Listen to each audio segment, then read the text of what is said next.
नमस्कार दोस्तों, स्वागत है मेरे YouTube चैनल कमल स्कूल मैथमेटिक्स में, जो कि छत्तीसगढ़ बोर्ड पर आधारित है।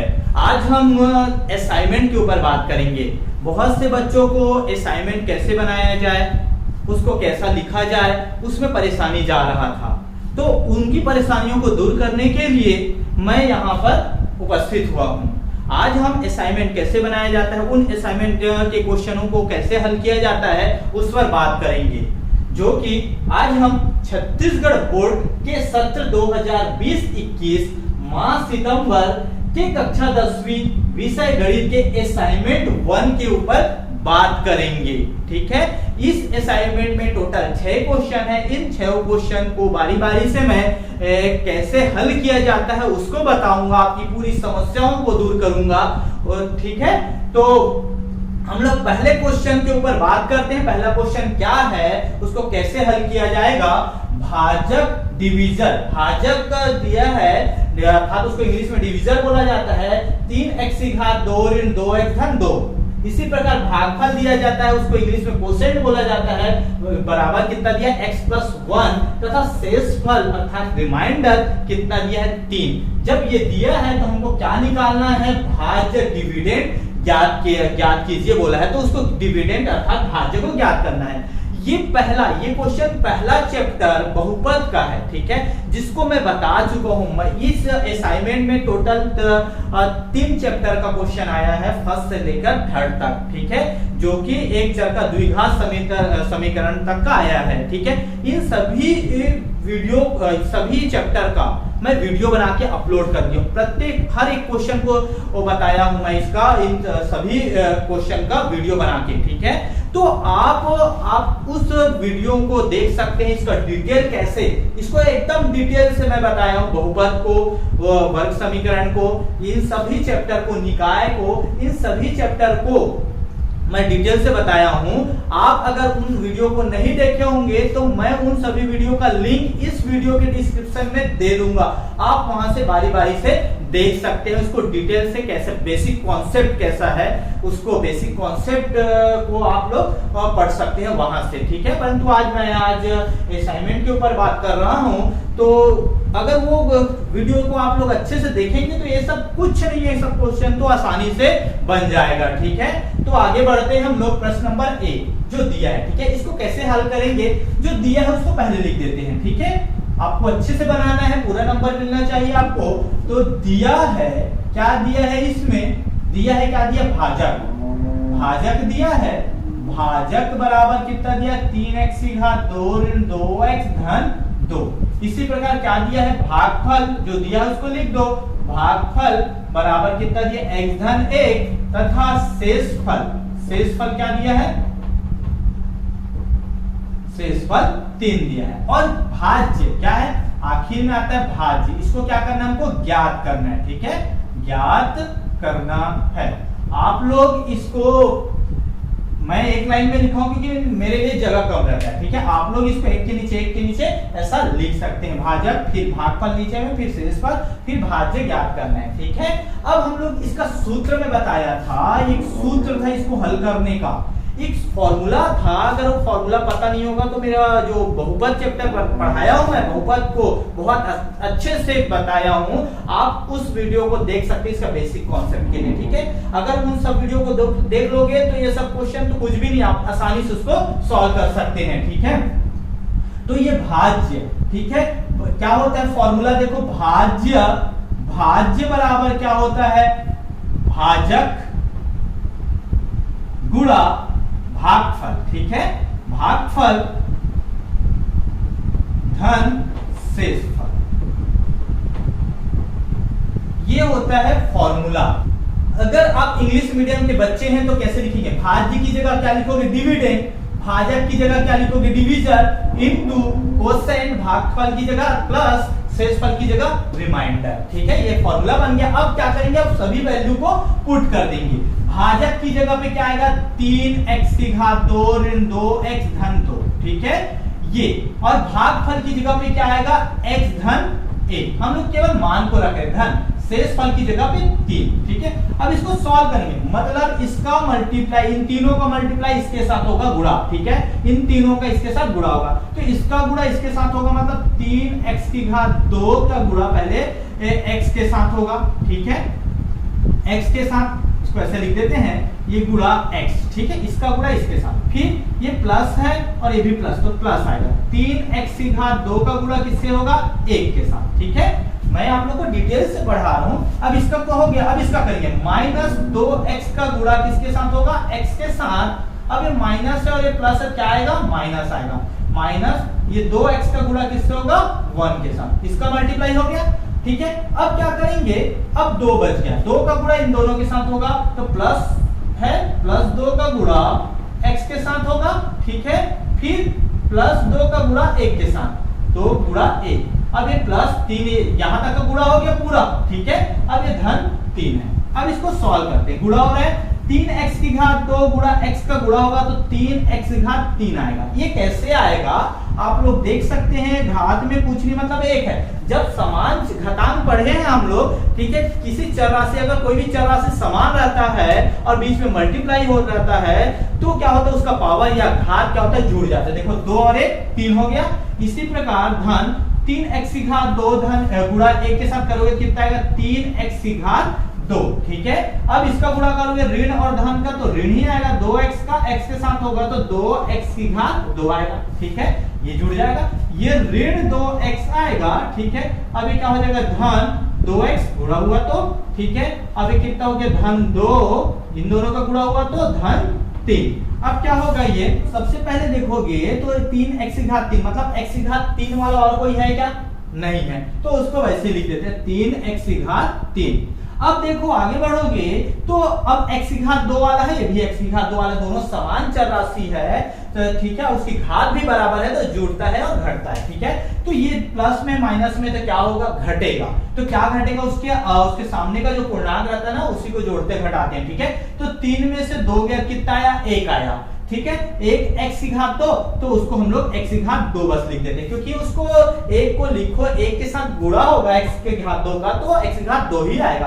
अब यहाँ पर चिन्ह कौन सा आएगा, बड़ा कौन सा, धन वाला, तो ये धन आएगा। ठीक है, इसके बाद देखो यहाँ पर पहुंचे हम लोग, ऋण 2x और धन 2x, ये दोनों का असमान चिन्ह है तो घट जाएगा, और समान है ये तो एक हो जाएगा, कट जाएगा, या तो 0। ठीक है, अब क्या बचा, ये 2 और 3 5, धन 5, यही क्या है, भाज्य है। ठीक है, हमारे पास भाज्य है, तो आंसर में लिखना भाज्य या डिविडेंड। ठीक है, आंसर में क्या आएगा, भाज्य बराबर क्या आएगा, भाज्य बराबर 3x की घात 3, 3x की घात 3 धन x की घात 2 धन 5।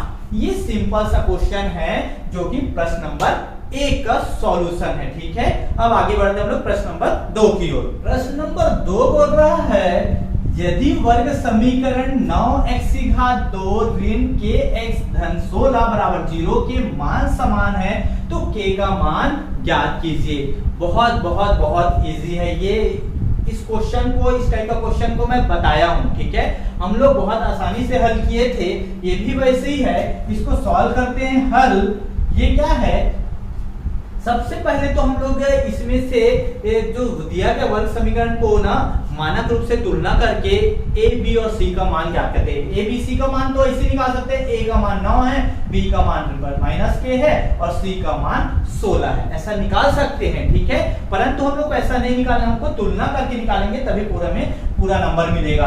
तो लिखेंगे दिए गए वर्ग समीकरण क्या है, 9x की घात 2 ऋण kx धन 16 बराबर 0 का तुलना वर्ग समीकरण के मानक रूप से करने पर। मानक रूप क्या है इसका, उसको भी लिख देते हैं। मानक रूप ax की घात 2 धन bx धन c बराबर 0, ये मानक रूप होता है से करने पर। ठीक है, जब करोगे तुलना तो a का मान कितना आएगा 9 आएगा, ठीक है, a बराबर 9 आएगा। b बराबर कितना आएगा, देखो b की जगह पे क्या है माइनस k है तो माइनस k आएगा।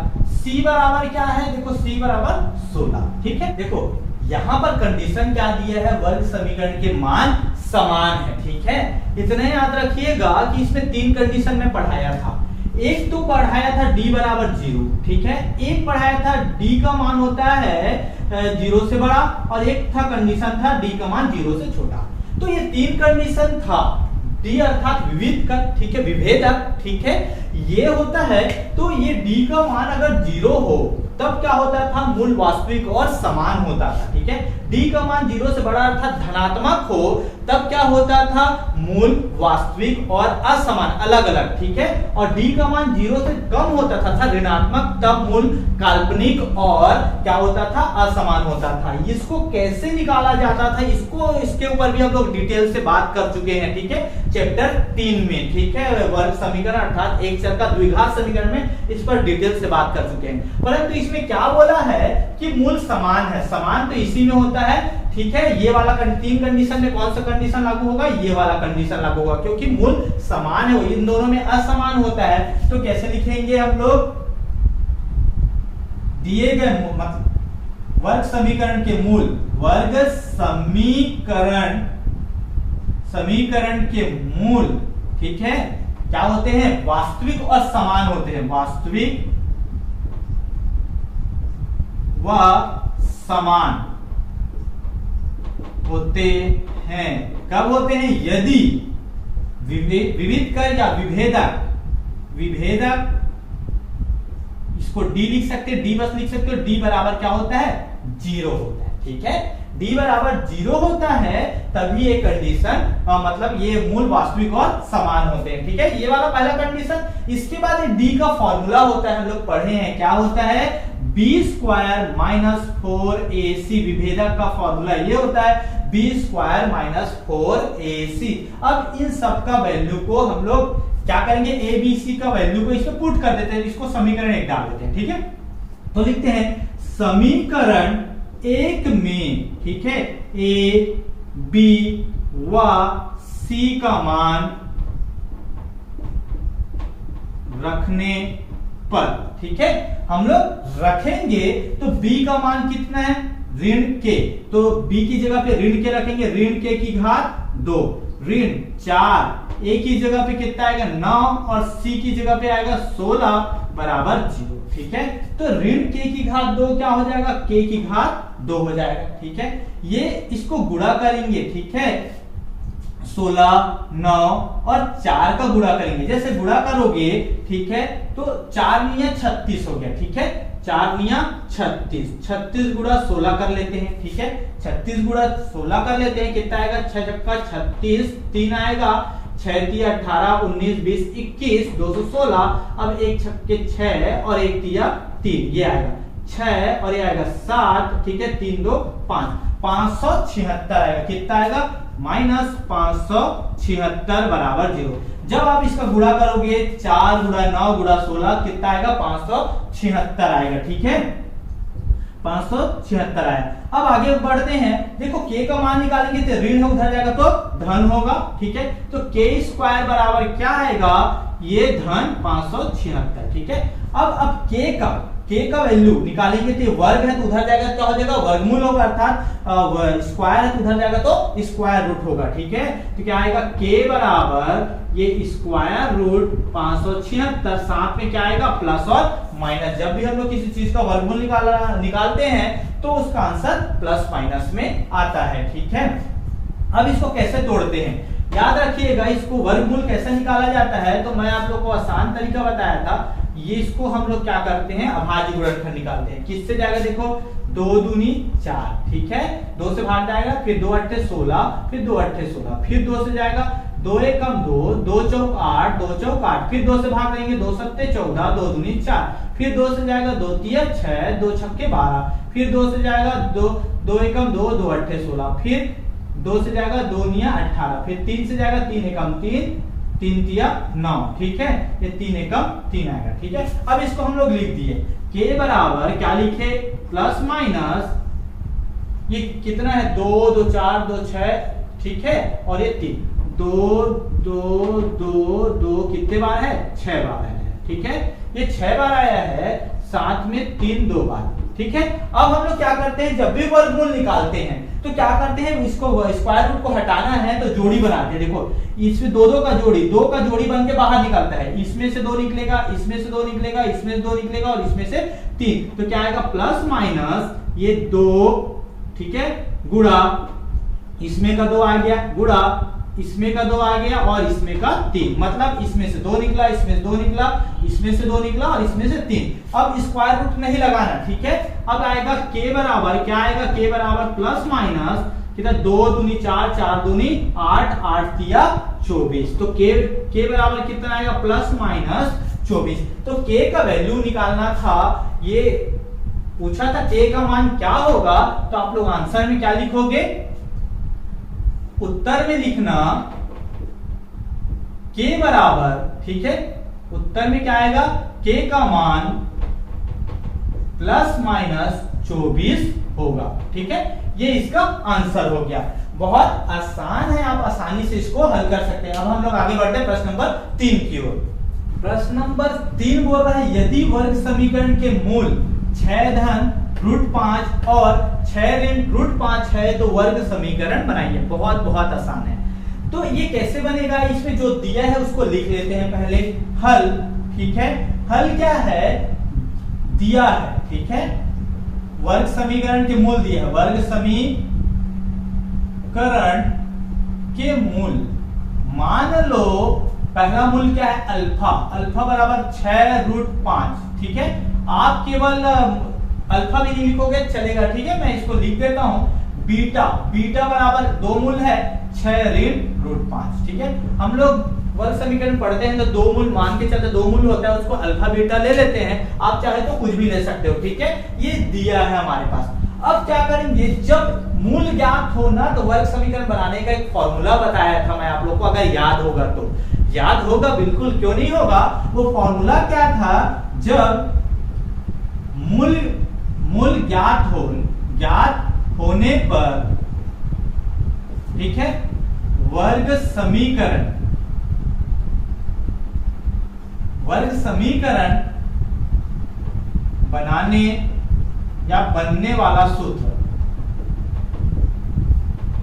ठीक है, वर्ग समीकरण का अगर मूल ज्ञात हो तो वर्ग समीकरण बनने वाला सूत्र क्या होता है, याद रखिएगा, ये फॉर्मूला क्या होता है, x की घात 2, ये होता है, ठीक है, ऋण मूलों का योगफल, मूलों का योगफल, ठीक है, इसको हम लोग क्या लिख सकते हैं, अल्फा और अल्फा प्लस बीटा, उसको भी लिख दूंगा मैं, ठीक है, इसमें क्या होगा, x का मल्टीप्लाई होता है, ठीक है, प्लस क्या होता है, मूलों का गुणनफल, मूलों का गुणनफल, ठीक है, बराबर 0, ठीक है। तो इसको मैं अगर अल्फा बीटा के रूप में लिखूं इसी फॉर्मूले को, क्या होगा, x की घात 2 ऋण alpha plus beta into x, ठीक है, प्लस अल्फा इंटू बीटा बराबर 0, ठीक है, ये होता है फॉर्मूला, ठीक है, आप लोग को याद है नहीं ये फॉर्मूला, अगर याद नहीं होगा तो अब याद कर सकते हैं, ठीक है, ये होता है। अब इसका मान रख देते हैं, ठीक है, x की घात 2 ऋण अल्फा प्लस बीटा दोनों को जोड़ना है हम लोग को, ठीक है, 6 धन रूट 5, ठीक है, ये अल्फा का मान हो गया, प्लस की जगह प्लस बीटा का मान क्या है 6 ऋण रूट 5, इन दोनों को जोड़ेंगे और जो उत्तर आएगा उससे x का गुणा कर देंगे, धन, अब अल्फा इंटू बीटा करें, दोनों को गुणा करेंगे, 6 धन रूट 5 गुणा 6 ऋण रूट 5 बराबर 0, ठीक है।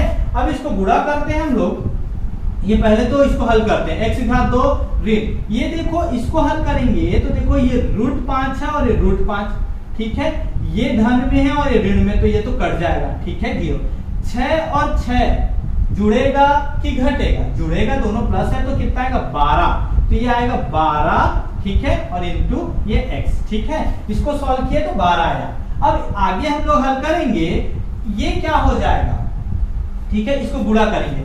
तो ये जब ऐसा गुणा, इसको आप लोग कैसे गुणा कर सकते हैं, इसका गुणा इन दोनों के साथ, इसका गुणा इन दोनों के साथ, या फिर आप लोग शॉर्टकट में फॉर्मूले से गुणा कर सकते हो। कौन सा फॉर्मूला लगा के, जिसे a प्लस बी और a ऋण b रहता है, ठीक है। तो इसका फॉर्मूला क्या होता है, a की घात 2 ऋण b की घात 2। ये डायरेक्ट फॉर्मूला, आपको शॉर्टकट में गुणा करना चाहते हो तो ऐसा गुणा कर सकते हो। देखो a की जगह 6 है तो 6 की घात 2 ऋण रूट 5 है, ठीक है, इसकी घात 2, ठीक है, ये आएगा और बराबर 0। यहां तक समझ में आया होगा।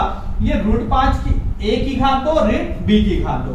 अब x की घात 2 ऋण, ये गुणा होगा तो 12x आएगा, ठीक है, धन, ये कैसे सॉल्व होगा, 6 का वर्ग मतलब 36, ये ऋण आएगा रूट 5 का वर्ग मतलब कितना होगा, अगर किसी रूट में अगर वर्ग है तो रूट हट जाता है। क्यों हटता है मैं कई बार बता चुका हूं आप लोग को, ठीक है, मेरा पुराना वीडियो देखे होंगे तो, ठीक है, ये आएगा 5, रूट हट जाएगा, ठीक है, रूट 5 का गुणा रूट 5 से होगा तो क्या हो जाएगा, 5 आएगा बराबर 0, ठीक है। अब क्या होगा, ये x की घात 2 ऋण 12x, ये क्या हो गया धन 36 में से 5 में कितना आएगा, 31 बराबर 0। यही वर्ग समीकरण है, मतलब यदि वर्ग समीकरण बनाइए बोला है तो ये वर्ग समीकरण है। ये जो हम लोग बनाए तो क्या आया, x की घात 2 ऋण 12x धन 31, ये वर्ग समीकरण है। बहुत आसान है ना इसको हल करना, ठीक है, यही क्वेश्चन था, ठीक है। अब आगे बढ़ते हैं हम लोग प्रश्न नंबर 4 की ओर। प्रश्न नंबर 4 बोल रहा है k के किस मान के लिए दिए गए समीकरण निकाय 5x ऋण 7y ऋण 5 बराबर 0 और 2x धन ky ऋण 1 बराबर 0 का अद्वितीय हल होगा, ठीक है। ये क्वेश्चन अध्याय नंबर 2,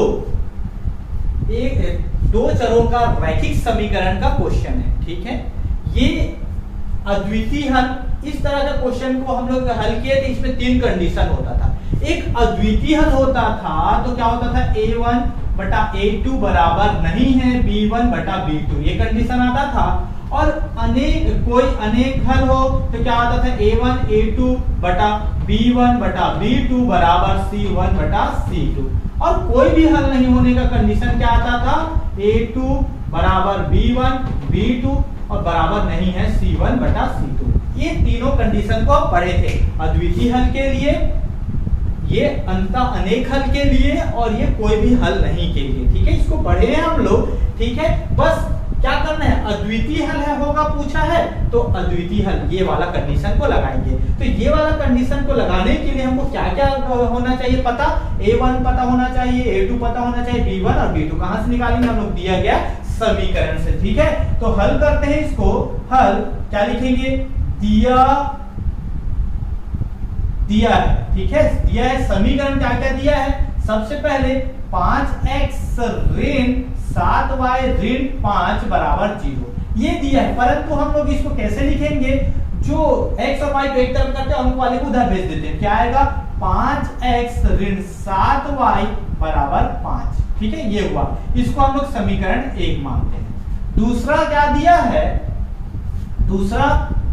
दूसरा दिया है हमारे पास, क्या दिया है, 2x धन ky ऋण 1 बराबर 0 दिया, ठीक है। इसमें भी एक उधर भेज देते हैं, क्या आएगा 2x धन ky बराबर 1, ये समीकरण 2। अब क्या करते हैं, समीकरण 1 व 2 से a1 a2 और b1 b2 का मान निकालते हैं, ठीक है। तो समीकरण 1 व 2 से a1, ये दोनों से देखो, a1 बराबर क्या होगा 5, ठीक है, और a1 बराबर 5 है, और ये क्या हो जाएगा b1 बराबर कितना आएगा ऋण 7, ठीक है, और ये हो गया c1 बराबर 5। समझ में आया, a1 बराबर 5, b1 बराबर ऋण 7 और c1 बराबर 5, ठीक है। अब इसी प्रकार a2 समीकरण 2 से निकालो, 2 आएगा, ठीक है, b2 कितना आएगा k आएगा और c2 कितना आएगा 1, ठीक है। अब यहां तक आप लोगों को समझ में कुछ नहीं किया हुआ, समीकरण दिया उसमें a1 a2 b1 b2 c1 c2 का मान निकाले। अब क्या करना है, हमको कंडीशन लगाना है, जब निकाय समीकरण का अद्वितीय हल हो तो, ठीक है, समीकरण समीकरण निकाय जो दिया है समीकरण निकाय का अद्वितीय हल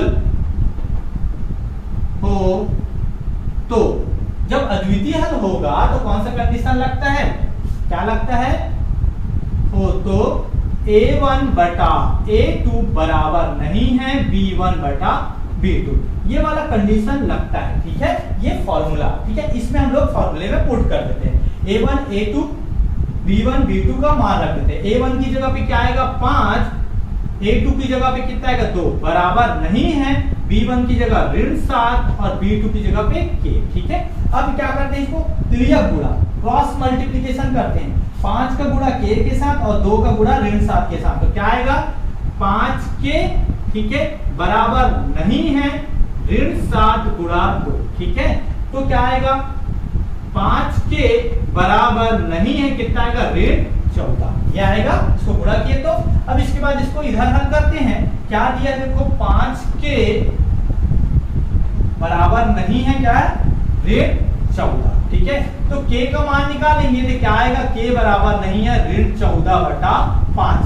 तो ये आंसर आए, आंसर ये नहीं है, इसमें k का वैल्यू जो नहीं है। ठीक है, -14 बटा 5 k का वैल्यू नहीं है। ठीक है, मतलब ये जब अद्वितीय हल होगा ना तो k बराबर नहीं है क्या है -14 बटा 5।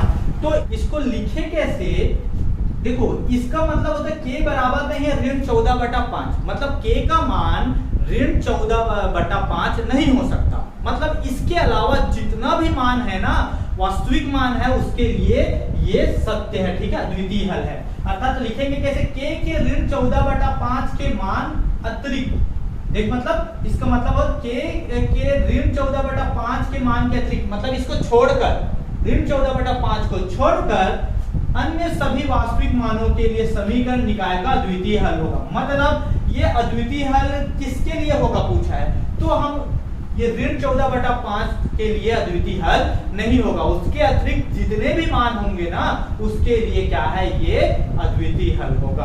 किसको छोड़कर, -14 बटा 5 के को छोड़कर। ठीक है, प्रश्न नंबर 5 बोल रहा है समीकरण हल कीजिए आलेख विधि से नहीं। मतलब इस निकाय को हल करने के लिए, समीकरण को हल करने के लिए, दो चर का रैखिक समीकरण को हल करने के लिए मैं 3 तरीका बताया था। एक तो आलेख विधि बताया था, एक विलोपन विधि और एक प्रतिस्थापन विधि। ठीक है, तो वो आप किसी भी विधि से हल कर सकते हो, तीनों में से किसी एक विधि से, परंतु इसमें लिख दिया है कि आलेख विधि से हल नहीं करना है। मतलब हमारे पास 2 ऑप्शन बच गए, एक विलोपन विधि और प्रतिस्थापन विधि। इसको हल करना मैं बताया था, आप उसको देख सकते हैं कि कैसे हल किया जाता है। अगर प्रतिस्थापन विधि से हल करेंगे तो प्रतिस्थापन विधि से, विलोपन विधि से तो विलोपन विधि से। मैं दोनों तरीके को अच्छे से समझाया हूं। ये अध्याय नंबर 2 है। ठीक है, अध्याय नंबर 2 का क्वेश्चन है, जो 2 चरों का रैखिक समीकरण का क्वेश्चन है। आप इसको मेरा जो वीडियो है अध्याय नंबर 2 का वीडियो, आप पूरे वीडियो को देख लीजिएगा, ये बहुत आसानी से आपको समझ में आ जाएगा। अब इसको कैसे हल करते हैं उसको भी बता दूं मैं। इसको हल करेंगे, हल सबसे पहले तो इसको जो समीकरण दिया है ना उसको लिख देते हैं। दिया है क्या दिया है, 4x ऋण 5y धन 16 बराबर 0। इसको हम लोग क्या करेंगे, 16 को उधर भेजते हैं, तो 4x ऋण 5y बराबर ऋण 16 मानक रूप में लिखते हैं, इसको समीकरण 1 दे देते हैं। ठीक है, अब क्या करते हैं, ये दूसरा समीकरण क्या है, 2x धन y ऋण 6 बराबर 0 है, तो इसको कैसे करते हैं, 2x धन y बराबर 6। ये समीकरण 2 हो गया। ठीक है, अब समीकरण 1 ये है और ये समीकरण 2 है। अब इन दोनों को उपयोग करके हमको हल करना है। हम लोग विलोपन विधि से हल करते हैं, विलोपन विधि। ठीक है, एलिमिनेशन मेथड। ठीक है, एलिमिनेशन मेथड से हल करते हैं या विलोपन विधि से। अगर आप प्रतिस्थापन सब्स्टिट्यूशन मेथड से हल करना चाहते हैं तो आप उसको भी हल कर सकते हैं, और उसका तरीका मैं बता चुका हूं आप लोग को। ठीक है, अब इसको कैसे हल करेंगे देखते हैं। किसी एक को बराबर करते हैं, एक चर राशि को। ठीक है, इन दोनों में x को बराबर करें, y को। मान लो y को बराबर करते हैं, तो देखो y को जब बराबर करोगे तो 1 का गुणा ना इसके साथ क्या है, समीकरण 2 को देखोगे, y के साथ किसका गुणा है, 1 का, तो 1 का गुणा समीकरण 1 में करना। ठीक है, अब 2 में किसका गुणा करोगे, समीकरण 1 को देखो, समीकरण 1 में y के साथ किसका गुणा है 5 का, तो 5 का समीकरण 2 में गुणा कर दो, ठीक है। तो कैसे लिखेंगे, समीकरण 1 में, ठीक है, 1 का तथा समीकरण 2 में किसका गुणा करेंगे 5 का गुणा करने पर, ठीक है। जब गुणा करेंगे कितना आएगा, गुणा करेंगे 4x ऋण 5y बराबर ऋण 16। इसमें किसका गुणा कर रहे हैं हम लोग, 1 का, ठीक है। जब 1 का गुणा करोगे ना तो ये पूरा का पूरा कैसा रहेगा, वही रहेगा, ठीक है। कितना आएगा 4x, इसके एक के साथ इसका भी गुणा होगा, एक के साथ इसका भी, एक के साथ इसका भी, क्योंकि समीकरण में अगर लेफ्ट हैंड साइड में गुणा करोगे ना तो राइट हैंड साइड में भी उसी संख्या का गुणा करना पड़ता है। 4x ये कितना आएगा ऋण 5y, ये बराबर ऋण 16, ठीक है। ये समीकरण क्या हो गया, समीकरण 3 हो गया, ठीक है। अब समीकरण 2 में किसका गुणा कर रहे हैं 5 का, समीकरण 2 क्या है 2x धन y बराबर 6।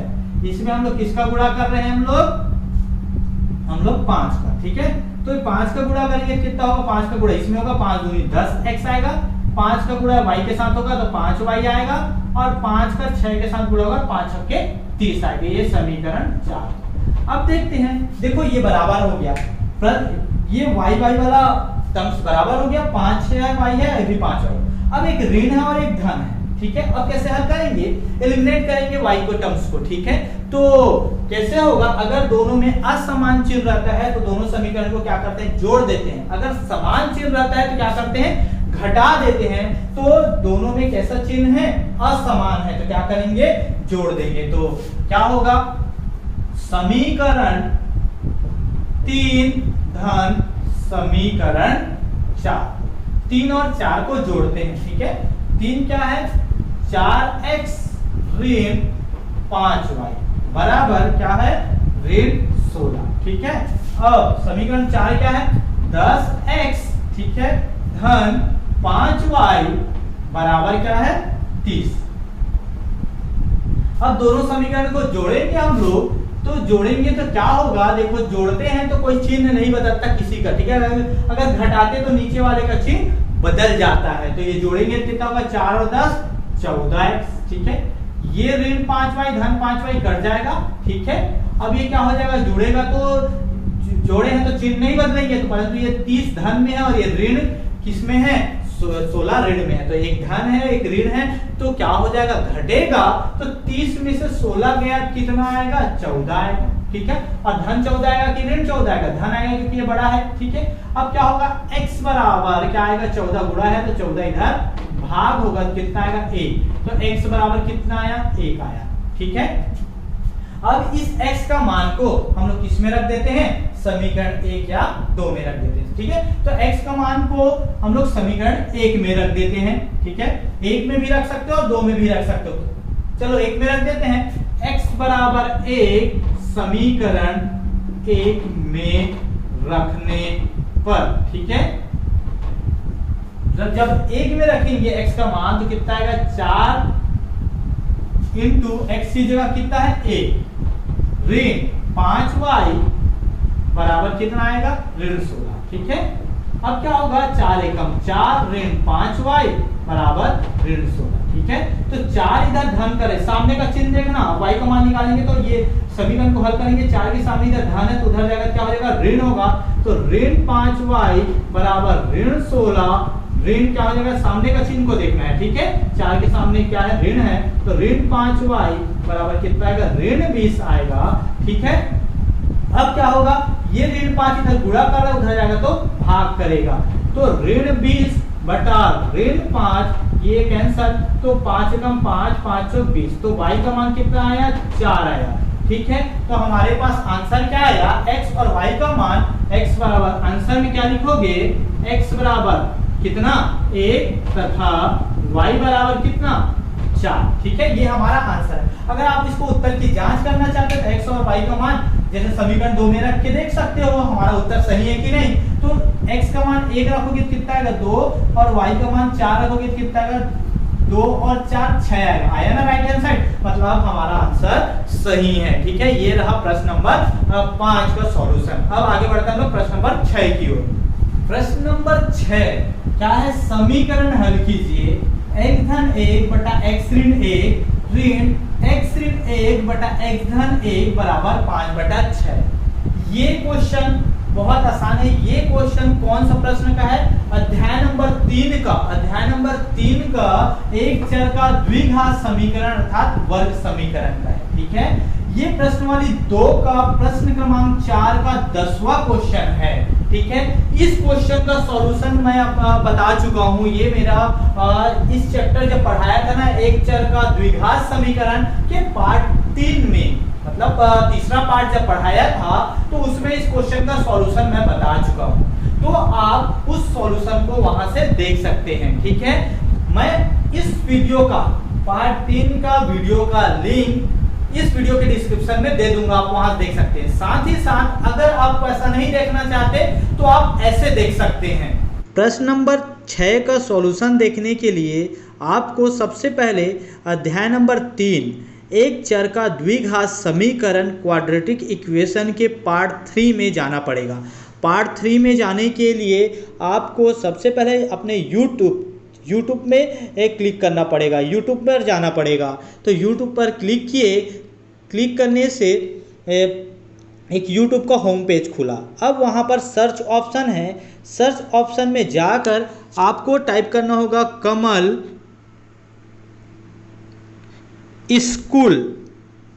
School mathematics. ये टाइप करने से आ जाता है कमल स्कूल मैथमेटिक्स। ठीक है, अब उस पर क्लिक कीजिए या उसको सर्च कीजिए तो ये मेरे चैनल आ गया, कमल स्कूल मैथमेटिक्स। अब इसके होम पेज पे आपको जाना पड़ेगा। होम पेज पर जाने के लिए जो कमल स्कूल मैथमेटिक्स लिखा है ना, उसको आपको क्लिक करना पड़ेगा। तो ये क्लिक किए कमल स्कूल मैथमेटिक्स को तो होम पेज आ गया, जिसमें होम लिखा है, वीडियो लिखा है, प्लेलिस्ट है। तो आपको इसके प्लेलिस्ट में जाना पड़ेगा। इस प्लेलिस्ट में मैं जितना भी वीडियो बनाया हूँ उसको चैप्टर वाइज डाल दिया हूँ। ठीक है, तो ये प्लेलिस्ट में गए तो प्लेलिस्ट में आप देखेंगे सभी चैप्टर का वीडियो बना हुआ है। इस यहाँ आपको इधर उधर नहीं जाना पड़ेगा। जिस चैप्टर का आपको वीडियो चाहिए देखना है, जिस चैप्टर को, तो उस चैप्टर को देख सकते हैं। जैसे अनुपात एवं समानुपात में अभी तक टोटल 6 वीडियो डाला है, समांतर श्रेणी में 12, एक चर का द्विघात समीकरण में 10। इस प्रकार से आप जो वीडियो देखना चाहते हैं उसको आप देख सकते हैं। तो हम किस में जाएंगे, एक चर का द्विघात समीकरण क्वाड्रेटिक इक्वेशन। तो ये क्वाड्रेटिक इक्वेशन या एक चर का द्विघात समीकरण को आप क्लिक कीजिए। जब इसको क्लिक करेंगे तो इसमें टोटल 10 वीडियो बना है, परंतु हमको कौन सा वीडियो देखना है, हमको पार्ट 3 देखना है। तो ये जो चैप्टर 3 का एक चर का द्विघात समीकरण पार्ट 3 है, तो इस पार्ट 3 पर आप क्लिक कीजिए। तो क्लिक करने से ये वीडियो ओपन हो जाएगा। तो ये वीडियो ओपन होगा तो इसको आप लोग लास्ट में जो भी वीडियो है, ये वीडियो बना है, इसका लास्ट क्वेश्चन है इसका सॉल्यूशन। तो आप इसको आगे बढ़ा के देख सकते हैं या पूरा देख सकते हैं। आप जितना वीडियो देखोगे उतना आपके लिए अच्छा है। तो ये लास्ट क्वेश्चन जो है ना, इसी का सॉल्यूशन है। ये प्रश्न नंबर 4 का 10वां क्वेश्चन। ठीक है, आप इस क्वेश्चन का सॉल्यूशन यहाँ से देख सकते हैं। अगर मेरा वीडियो आप लोगों को अच्छा लगा होगा तो लाइक कीजिए और अपने दोस्तों तक ज़्यादा से ज़्यादा शेयर कीजिए ताकि उनको भी इसका लाभ मिल सके। साथ ही साथ अगर मेरे चैनल में अगर आप नए हैं और अभी तक सब्सक्राइब नहीं किए तो सब्सक्राइब कर दीजिए और बेल आइकन को दबा दीजिए। जब भी मैं नया वीडियो बना के अपलोड करूं तो आप लोग तक सबसे पहले पहुंच सके।